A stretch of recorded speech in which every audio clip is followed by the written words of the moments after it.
Hey everybody, Greg Siskind here, joined by Elissa Taub, who you have to explain your subheader. I didn't have anything good this week to say, so. My subheader is the live stream jinx, because it seems like every time I agree to come on one of these things, we have some bad policy to talk about, and it's starting to get to be ridiculous. Well, newsflash, Elissa, that's every week with this administration. So there's Well, some more than others, and I feel like every time I come on here, there's some kind of late breaking news, which this isn't late breaking, but it's still we had a good 24 hours on this one. yeah. Well, why don't we lead with that, which is this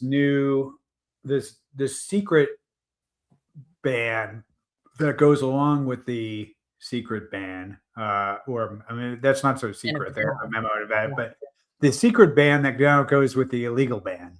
Yeah. Well, and this may be an illegal secret ban. It's a pause, not a ban. We have to be very careful. It's a pause. But yesterday, I guess there were some rumors, some chatter going on throughout the immigration lawyer community that their clients were going for interviews at USCIS field offices on adjustment of status applications, naturalization applications, asylum applications, and that they were being told that there was some new policy in effect where their clients had to have their biometrics redone. Biometrics being like mainly fingerprinting, redone under some new vetting policy that went into effect on April 27th, which was Monday. Yeah. And this had not been announced. It still has not been announced in a public policy memo. Somehow it's connected to this correspondence dinner on Saturday night. Maybe. I mean, look, USCIS has done this before, right? The initial benefits pause was done in the wake of the horrible shooting of those National Guard troops in DC. Right. Then like 2 days later, they were like, oh, we've got to stop everybody for vetting. Now the thing they're not even trying to connect it to immigrants anymore. Anything bad happens, they immediately have to say we have to take it out. We have to take it out on the immigrants. Yeah, that's basically. And so they said that there's some new vetting procedure that they're doing. But the frustrating thing about this is that we don't know. So USCIS has not made any public statement about this. There is no publicly available policy memo, no email, no posting on their website, nothing that the agency has said publicly about this new procedure, how long cases might be paused while the government catches up and re-biometrics people, who actually is covered, the breadth of cases, why they're doing this, any justification, like nothing. So this was all kind of coming through the grapevine. It seems to have been confirmed to the press, and there were several press accounts today about this pause. And it seems like maybe members of the press have seen some sort of memo, but nobody actually published it or shared it widely or publicly. I tried to get it. I tried with a few reporters I know, and who claim to have had it. I mean, I'm sure they do have it, but they obviously have to protect their sources. So I guess it was given on a condition that they couldn't publish it, and we're kind of stuck with that. Elissa, it does matter for our litigation, by the way. So some of you watching know that we are lawyers in at least two benefits. Well, two benefits pause cases right now for the 39 country ban, another one that we're onboarding. And this is relevant there because if you go back and look at the orders that started those bans in effect, supposedly they had been that they introduced those in order to have new vetting measures. So what is this new thing that now they're acting like they have to have something new? This is supposedly what they've been doing for months. So it's the new vetting procedures for the new vetting procedures for the old vetting procedures. It's hard to take them seriously when they, when basically they just react to headlines instead of having any kind of comprehensive policy or telling us when they're going to finish or giving us some idea of what of what's changing and why it's taking so long. At this point, we know what's going on, which is they have been bragging about it behind the scenes. Is that their goal is to stop as much immigration as possible, and they don't really care whether they their policy, whether it makes a whole lot of sense what they're talking about from a vetting perspective. It's the big picture of whether they are cutting down on numbers of benefits that are being granted, and that is certainly happening. Yeah. And they were bragging online the other day about the fact that how many fewer green cards they've approved this year than in prior years. And a lot of that is due to the benefits pause for the 39 countries. And that's one, a huge reason why we've seen the visa bulletin move ahead so much is that, I keep telling folks it's a good news, bad news situation. We have all of these folks getting green cards now with old priority dates, like from India and everything, because we have a whole other group of folks that can't get their green cards because they're stuck in this benefits pause morass. And so, and I think the thing that frustrates me so much about the pause that we learned about last night is the secrecy. When USCIS first launched its benefits pause at the end of November, they also did that secretly. And it was only because of press reports that they were sort of forced to release their policy memo to the public. And so that we could actually deal with it and understand the parameters of it. And still, I see lawyers on listservs like not quite understand that it applies to everything for the folks from those countries. But it took a little while for them to release that publicly. So they also started that pause in secret. And, ultimately they got sued. So I don't know, if they're trying to do this one in secret in the hopes of preventing a lawsuit, like that's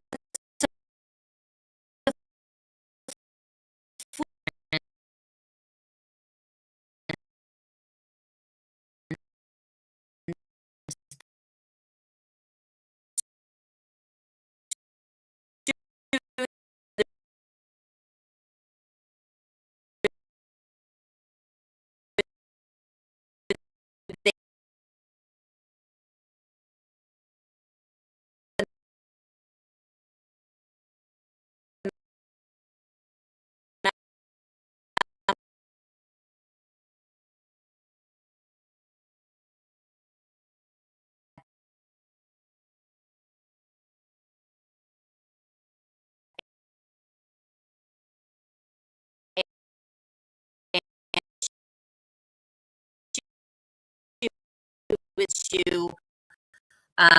This issue is going to follow them whether they release the memo or not. As our clients, I think that's the other part of this. I've seen other like clients about, and I'm like, my client's going to happen. So that's the first trick. And one thing I understand, like they said that anybody who had biometrics taken before April 27th was going to need to have them rerun. We don't know if that means that the person's going to have to go for fingerprinting again, or if that just means that USCIS is going to rerun their biometrics through their new fancy vetting procedure. But if they have to go get biometrics done again, it begs the question. If somebody went for biometrics on April 1st, which was before this new policy went into effect, what changed in their fingerprints, their photo, or their signature sample like April 1st and April 27th? Nothing. Yeah. And so why would they need to hold up a case to have somebody go for one of those appointments again when they presumably look the same, have the same fingerprints and everything? So it's very confusing. And and that's actually another question that is unanswered because we don't have a policy or procedure memo about what's going on. All right. We have a couple of comments that the sound is choppy. So I just switched from my microphone, my little blue snow, to the computer. But when they said it's choppy, they didn't say which of us was choppy. You sound to me. Do I sound okay to you? You sound fine to me. I just pulled mine a little closer to make sure I wasn't too far away, but okay. Well, you sounded okay to me, but okay. hopefully we'll get if it's so problematic, we'll figure out more specifically what the problem is. Yeah. All right. So, Elissa, that was one big piece of news. Another one that was probably competing for the top story of the week was the Supreme Court's arguments today on TPS for Syria and Haiti. So, what is the? So, this is essentially arguing over how the president. The arguments today were about how the president can end a TPS program. I think both sides, both. I mean, the plaintiffs didn't say the president couldn't end these programs. The question is whether the president violated the law in how he ended those programs. Is that a correct way to characterize it? Yes. Okay. And what was your take from today? My take from today is, well, first of all, I don't like to read the tea leaves with the Supreme Court. I was taught in law school that you can't really go by the oral arguments because sometimes justices don't telegraph their opinions in oral arguments. They may take different positions and things like that. So unlike a lot of media commentators who that's their job, I don't like to read the tea leaves. I think today, from the arguments and from the reports about the arguments that I read, I think the government took some really bizarre positions, which is not shocking. They never want to give, right? Like when the court is looking for a limiting principle, like how far could the president go with what he did? And they're like, he could really do this from the moon and it would be fine, right? And it's like, could you just give a reasonable limiting principle that maybe would make you not sound crazy? But they don't do that. So I think that stood out. And I saw an interesting take on this today, which was that it may be very difficult for the plaintiffs to win on their procedural challenges. There are two sets of challenges here. One is saying that the administration procedurally did not follow the right steps in terminating TPS. The other part of the argument is that they violated the Constitution, violated due process because they did so in a racially or otherwise discriminatory manner. This is the people that are eating the dogs. Yes. And so some commentary that I saw today, which I thought was insightful, thought maybe that the procedural charges, the procedural arguments might not win the day with the conservative majority on the court, but that the racial animus, the discrimination charges, the due process, the equal protection charges, that those might actually win the day because you might get some of those swing voters, kind of in the mid who sometimes will vote with the more liberal justices, that they may not want to allow this case to die with those challenges. Are you saying like potentially a split decision because the Haitians, where there was racist stuff said about them, that they might get that the decision might be different for them versus the Syrians? Yeah, I think that could happen. And it was interesting because there was something today where they asked John Sauer. That's the government's lawyer. Yeah, the Solicitor General. They asked him about the president's comments about Haitians. And he said, well, those don't matter. That had nothing to do with this. And it's like, well, TPS is ended at the president's discretion, right? And he said all these horrible things. So it's not irrelevant. Plus, they didn't explain why they were ending it. They just said they were ending it. So if you don't, and that was sort of what my take was, which is I think the Supreme Court could do, and we were talking about this before the live stream started. I think they could do something similar to what they did in 2017 with the Muslim ban, where that took 3 shots essentially for the administration to finally win in the Supreme Court. And basically what they said was, the president has a lot of discretion to apply this language in 212F, but he does have to explain himself and provide evidence and have findings to show why he's doing what he's doing. And that is, in theory, what's supposed to happen with TPS. So TPS, temporary protected status, and for those who are not that familiar with the program, basically the president has a lot of discretion to designate a country for TPS for violence in the country, environmental disasters. It could be a natural disaster. A lot of discretion to designate that, and they don't. It's very easy to give a country TPS. But historically, and this was in the first Trump administration, he had a number of losses on the issue of trying to remove TPS. But the judges have said not so fast as far as snapping your fingers and taking it away. You have to show that the conditions have changed in the country, that the reason why they got TPS in the first place is no longer applicable. And you can make that argument. I mean, the probably easier for some situations, like, there are people that came for TPS for a hurricane that's 25 years ago that are still in TPS status. I mean, I think that's an easier argument to make than Haiti, which the U.S. has very serious travel warnings, telling Americans that it's super dangerous to go there.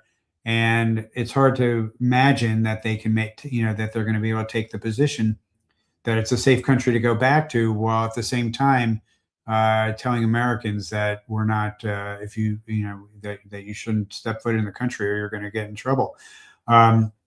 So that being said, I can see the Supreme Court taking the position that they will allow the president the ability to end it, but he has to do something more than just declare it over. Yeah. He has to explain himself, which is in theory what's supposed to happen. And I think in the few instances in the past where a president has successfully got rid of TPS, that's how they've done it. Is they've said that like Montserrat's the classic example, I guess. That's the one that had the volcano years ago. And at some point, all the whatever the danger was over, and the people went back, and there was no reason to have it anymore. And the president said, I don't remember which president it was. I think it was Obama. Said, the conditions have changed, and we're letting this expire. So that's how I think. If I were guessing, I mean, I think you're right about the about Haiti being in a separate category, just because of the way the president dealt with that population. But I do think that they will probably lay down some standards that that have to be met in order to end it. They're not just going to say the president has complete discretion to do it. Yeah, I mean, that's what I worry about, I guess. Is how much latitude they want to give him on this. Yeah. And I guess we'll see. I mean, the interesting thing is, we immigration lawyers are always very focused on the end of the Supreme Court term, which happens at the end of June, because usually the biggest decisions of the term come out at the end of the term. Yep. And a lot of them tend to be immigration decisions, birthright citizenship. This TPS argument was the last argument of this Supreme Court term. So they're going to have less time to work on this opinion than they will have had to work on other opinions. But, the end of this Supreme Court term is going to be very significant. The last couple of weeks of June, anybody who's interested in these big immigration cases should be paying attention to the Supreme Court's decision calendar and when those come out, because it's going to be significant. All right. So there were two other cases that that were headline makers this week. One was from a federal court in Boston, that ruled that the Trump administration was violating the law when it ended the immigration status of 900,000 migrants who came to the U.S. through the CBP-1 program. And this was the Biden administration set this program up essentially to provide a more orderly way for people that were amassed at the border to be able to seek asylum in the United States. And these people were admitted in the CBP-1 program. They, in theory, are supposed to get their to get their process and be able to file their claims. But the administration has canceled the program last year. I think it was in April. And then they sent notifications, emails to everybody saying that their status had been revoked, encouraging them to leave, and then starting to put them into removal proceedings. And a judge this month. Well, it was actually, I think it may not be this week, but that's so that's one ruling that was essentially, I think is definitely going to, that's one that's probably going to be appealed up. And so we'll see on that one. And then the other case that I wanted to mention was the bond case. Actually, that was the one I was looking for. And this was on Tuesday.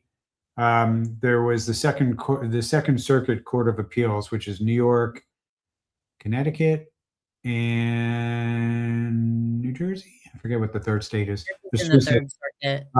And this wasn't really actually a pretty important one, where it said that the administration cannot indefinitely detain people, including people who've lived in the U.S. for years. That they have to provide a bond procedure, and they can't. The administration has been trying to essentially end the ability for people to get bonds and keep them in detention indefinitely, which is essentially indefinite imprisonment. So there's been some splits in the circuits. I think the Fifth Circuit is one. That's a big one. That's Texas and Louisiana. And there are a couple that have ruled the other way, but now there's another one that's ruling against the administration on this issue. So I guess depending on the state you're in, that would determine whether you get a bond or not. And what's tricky about it is that the administration, like we saw this in Minnesota, they move people. Like as soon as they arrest somebody, their goal is to get them to the Fifth Circuit, where they have a lot more latitude there. And what some judges have been doing is basically issuing orders saying, bring that person back. You can't do that without giving them habeas rights. And having the ability for that person to have some process. So we have that again in the New York now, and that fight will continue. But that was a good piece of news. Vermont is the other state, by the way. It's New York, Connecticut, and Vermont in the Second Circuit. I was thinking of where the New Yorkers go for the weekend. They go to Vermont. They go to they go to Massachusetts, but whatever. But yeah, Vermont is the other state. Right.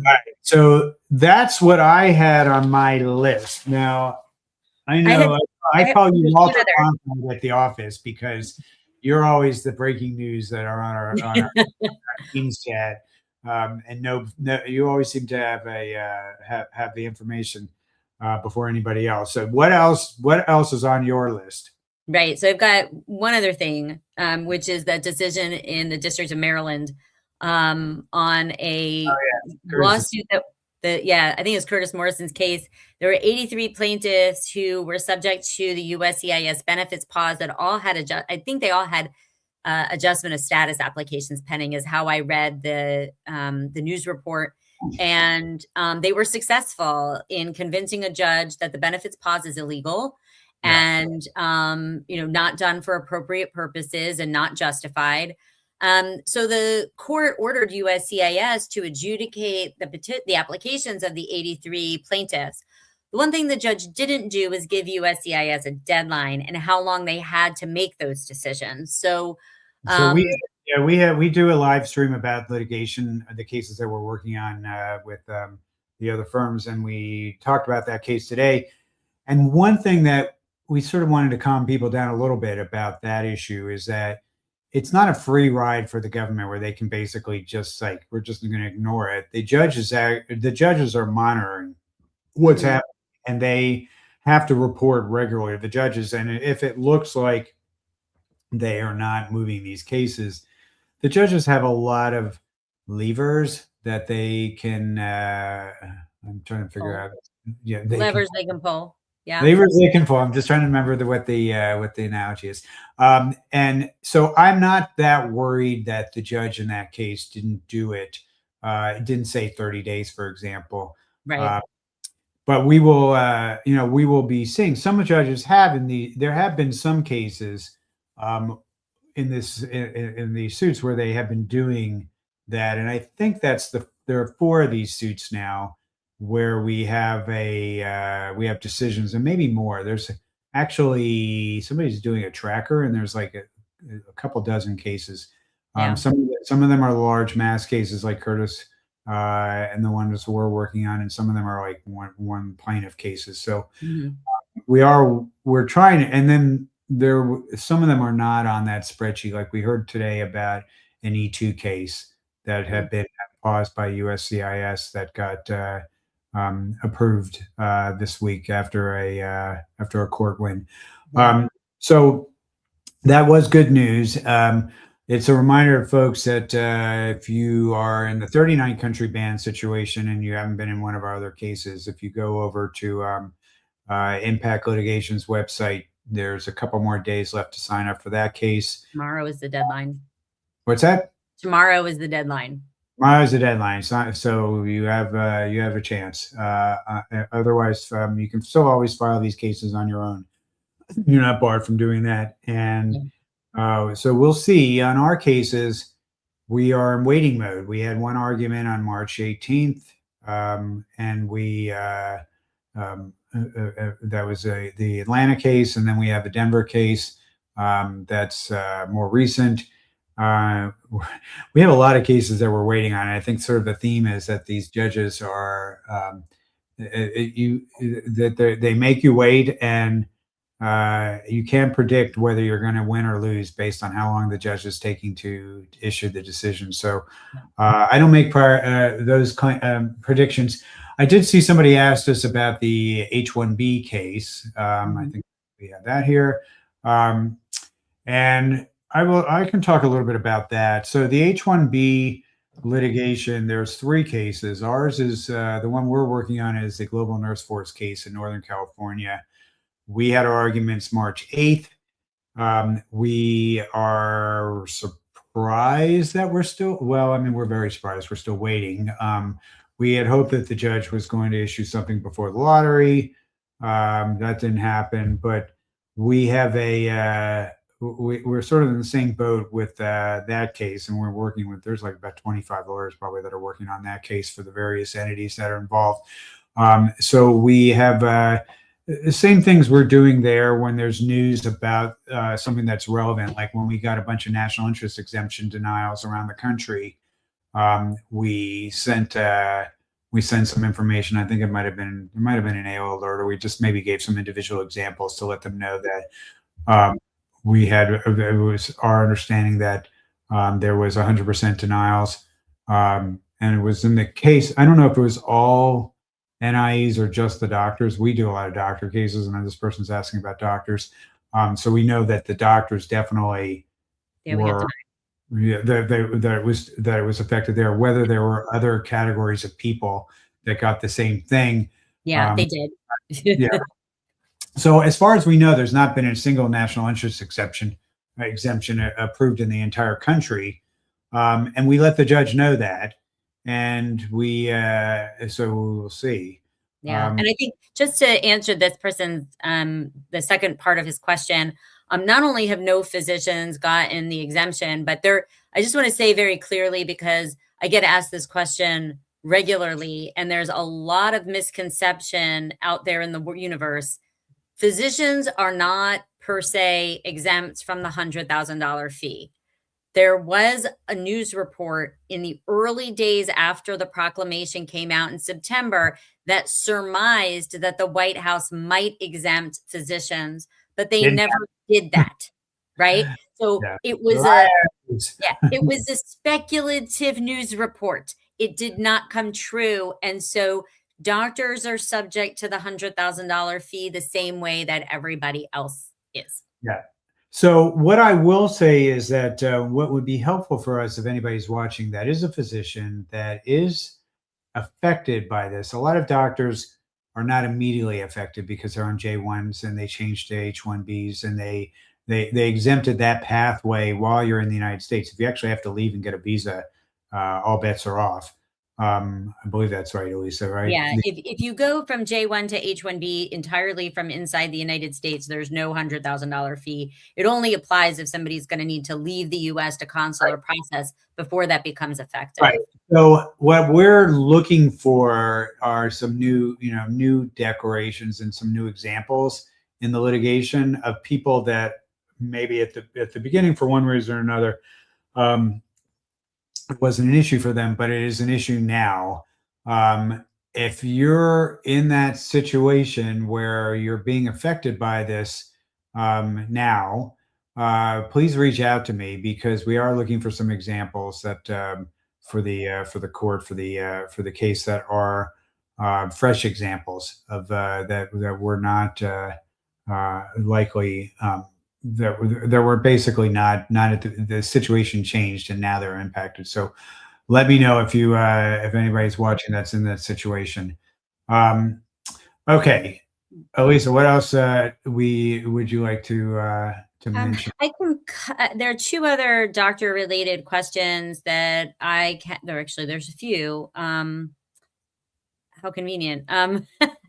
A few other doctor-related questions. So yes, this question about whether the benefits pause for the 39 countries applies only for cases pending with USCIS.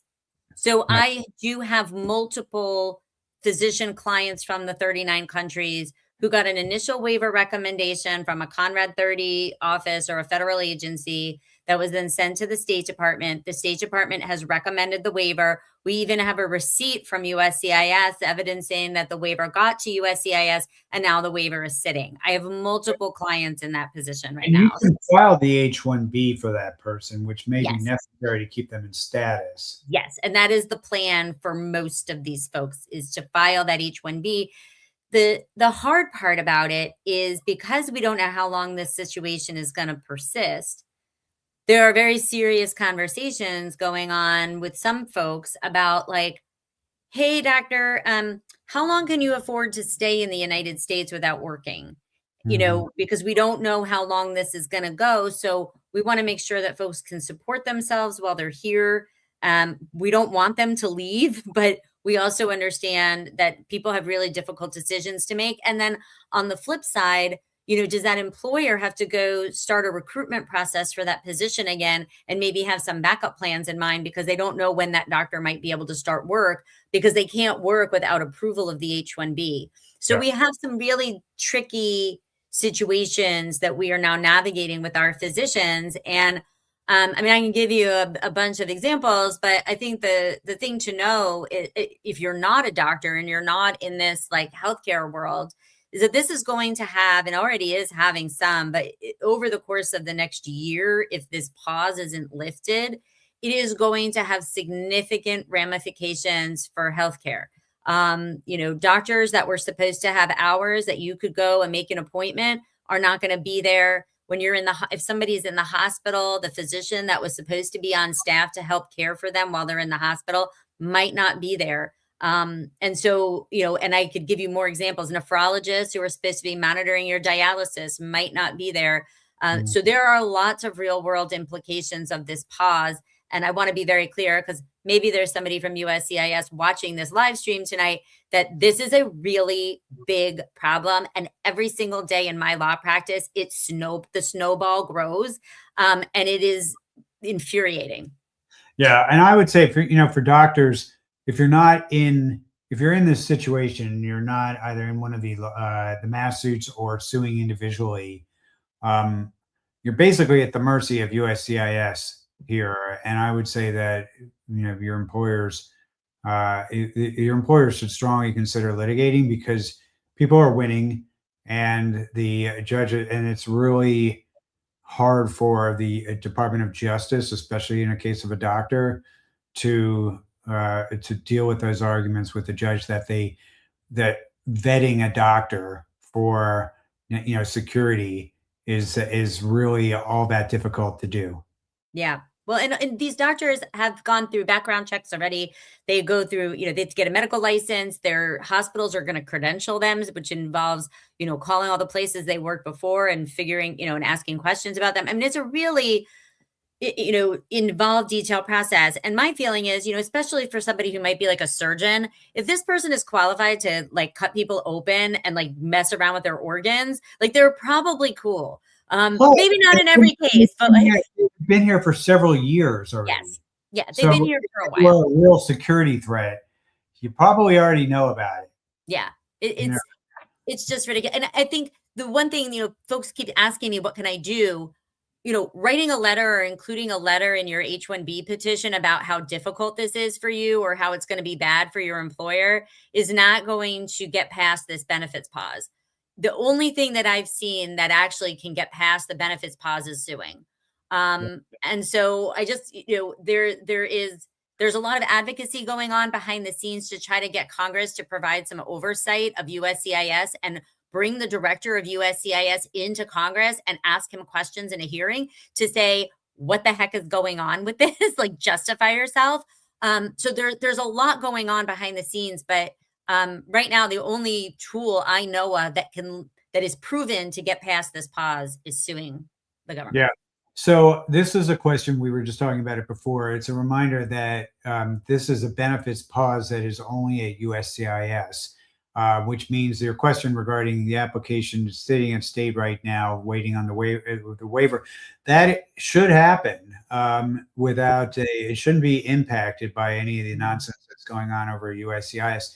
But you have to wait until that happens, that waiver recommendation happens. And as soon as you get the notification from state that the waiver recommendation has been sent, then I think it's ripe for you suing. So you're going to have to wait till that point, but no longer than that. So what you could do is get with counsel and start getting the case ready to go. And then as soon as the waiver recommendation comes in from state, I would probably you need a USCIS receipt. Get the H-1B application filed and the the receipt at least the receipt from the State Department. But ideally if you get the USCIS receipt for the 612, then I would say then that's you're not going to have a problem with the being premature. But at this point, you're not going to be able to join the litigation because there's no evidence that you've actually had anything paused yet. It's, we think it will be paused, but unless policy changes. But you have, that's an important thing with regard to litigation, is you have to show that the harm has already started and it's not just prospective. Now, for folks who may have filed like hardship or persecution waivers, those go to USCIS first. Right. So if you have a hardship or persecution J1 waiver pending at USCIS, you could join the litigation on that. But for doctors who are doing like Conrad 30 style underserved area waivers, we don't get to USCIS till the end of that process. And so you have to have a receipt notice from the service to join the litigation. Yep. Okay. What else you got, Elissa? Or did you? Oh gosh. Well, I'm looking here at there was a question about travel, about visa bans. So we do have a 75 country ban case going against the State Department right now. That one has already been filed though. So, and there may be others that are being filed. I don't think we're doing another one, and we haven't had a decision on ours, but you always have the option to sue on your own. And there are a lot of really good federal litigators out there in the immigration bar who do those individual cases. And I would say, if there's not a national case right now that or a mass case, yes, you'll pay more to do it on your own, but you always have that option to do it. And in some cases, suing on your own, those cases sometimes get dealt with more quickly because it's not, you're not going to get a settlement typically in one of these cases that have 200 plaintiffs or 400 plaintiffs. So usually the USCIS DOJ is going to fight that until the judge issues an injunction against them. But in the individual cases, we have seen in some cases where the benefit just gets issued and they just make it go away. So you never know, but that is something that if you're watching this and you're thinking about, gee, I really would like to have been one of these cases, but I'm too late. You're not too late to be your own client. I mean, to be your own plaintiff in your own case. Right, yeah, don't be your own lawyer, but you can be your own plaintiff. Right. Um, so a couple more doctor questions. Which one do you want to? So I wanna do the bottom one, about people stopping work. Yeah, so we are getting there. So the question is, if we're seeing people having to stop work because of the benefits pause, and the question is, and we're getting there in greater numbers. So when somebody is in H-1B status and their H-1B status is coming to an end, their employer will file an extension, and the filing of that extension petition automatically extends that person's ability to keep working for 240 days. And typically that's enough time, even without premium processing, to have that petition approved. And what we're seeing now is that for people who had H-1B extensions filed back in the fall, Yeah. they're coming up on those 240 days or may even be there already, and they can't keep working. They can stay in the US while the petition is pending, but they can't work until it's approved once the 240 days passed. And this is something that we're tracking more closely in our office than we did previously, because for our benefits pause clients, because we are concerned that every single one of them is going to end up in that position sooner or later, which is really frustrating. So you have employers having to take physicians off the schedule who should be able to work. So yeah, another way that the benefits pause is wreaking havoc on our So healthcare system. in those cases, they are still in status, but they're not work authorized. Is that Correct. right? Yeah, they can stay. They're in a period of authorized stay based on the pending extension, but the work authorization that they get from that extension only extends for 240 days beyond their expiration date. Okay. Um, and there's a question about the one, if you get the waiver approved, can you go back? So the answer is to that one is no. ECFMG is not going, once you have a waiver fully approved, like if it's been through, even if it's been through the Department of State, I think you're going to be hard pressed to get ECFMG to let you go back and get another J1 to do a fellowship. And they're getting ever stricter, ever more strict, ever stricter, based on the oversight that the Department of State is providing on their program. They really don't want to go out on a limb for anybody right now. So I think you're going to have a difficult time if you go through that full waiver process, getting back to a J to do a fellowship. Yeah, and then you have another problem, which is that there's only one waiver per customer. At least that's the position that the State Department has taken over the years. So if you get a waiver, for example, for a Conrad slot, and then you at some point decide to do a different pathway, or I mean, at least I don't. Well, you couldn't get another. You'd have to. I don't even know how you file out for a transfer because you never were in H-1B status. So Yeah, how? we've done those. I mean, so the same extenuating circumstances rules apply. So I've had situations where I've filed a J1 waiver for a physician based on working in an underserved area. Their employer went out of business, or they're working for a staffing company and the hospital changes providers like midway. Right. And so the whole waiver has been approved, but we never filed the H-1B. In those cases, we'll have them file their first H-1B with the new employer and provide the documentation to explain what happened. It's an extenuating circumstance in that case. But I think here, the issue we have is if you just voluntarily say, yeah, my waiver's approved, but I've changed my mind. I don't want to take that job anymore. You don't have the same extenuating circumstance basis to have a new employer maybe file that H-1B for you in the future. So, when you get one of those waivers, the government assumes and expects that you are going to work all 3 years in that position. It is very specific, I, even down I to the might websites. I might differ a little bit with you on that, which is that the extenuating circumstances would be that the government wouldn't adjudicate Well, this. if it's a benefits pause situation, yes, I agree with that. If you make it through the State Department, get to USCIS, nothing happens, then later on down the road, maybe a year from now, it gets randomly approved. Yes. I think in that case, maybe that position doesn't exist anymore because the employer couldn't wait for you. I think you definitely, there's a good chance for an extenuating circumstances argument there. These cases are very, very fact specific. So I don't want to, be in position to like advise a specific person in this, in this setting on the situation because we don't know all the I'm happy details. we get to get in the weeds on Dr. Immigration tonight. Yeah, I know. That's You what happens. Yeah, that's what happens when I show up. Right. But yeah, so I mean, it's tricky. It's very, very tricky. And as I've said to other physicians recently, I've done several webinars in the last couple of weeks and stuff. In the past, I think we have to be very cognizant of the situation and the circumstances that we find ourselves in right now.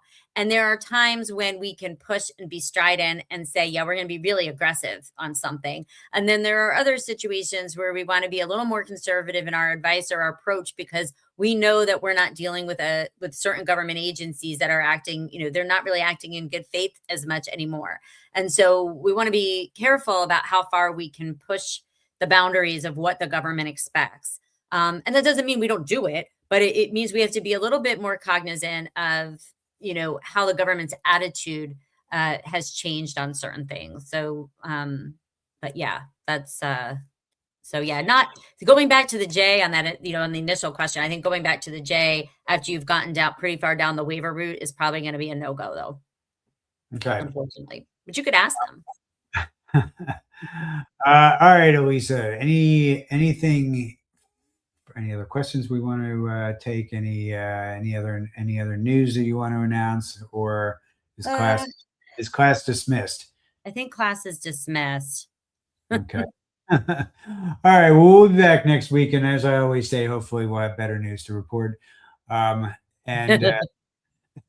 in the meantime, hopefully, if you are in any of these cases, we'll have some good outcomes from some of these judges soon. I hope so. Good night, everybody. All right. Good night.